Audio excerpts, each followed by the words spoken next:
HDMI problems on StarTech docking stations often stem from faulty cables or connections.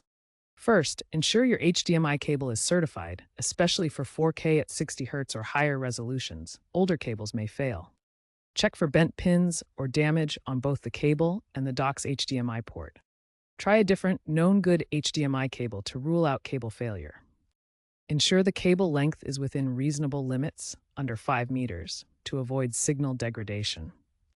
Intermittent HDMI drops can sometimes be fixed by ensuring always-on USB power is enabled in your Windows power settings, particularly for battery-powered setups.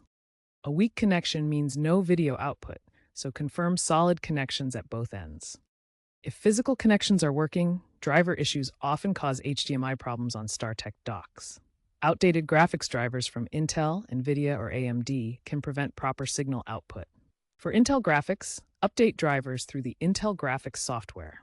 It shows driver status and allows automatic updates for HDMI compatibility. For NVIDIA cards, visit their website to download the latest game-ready or studio driver. Select your product series and operating system for the correct update. AMD Radeon users should update through their software or website. The Radeon graphics interface helps maintain HDMI output stability. You can also update drivers via Windows Device Manager.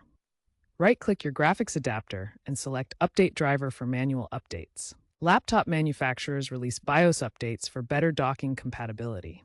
For Dell systems, the firmware update screen shows progress. Lenovo provides BIOS downloads on their support site.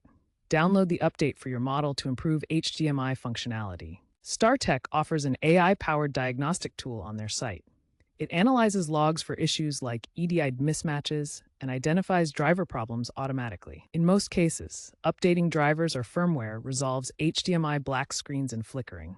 Check manufacturer sites for the latest versions.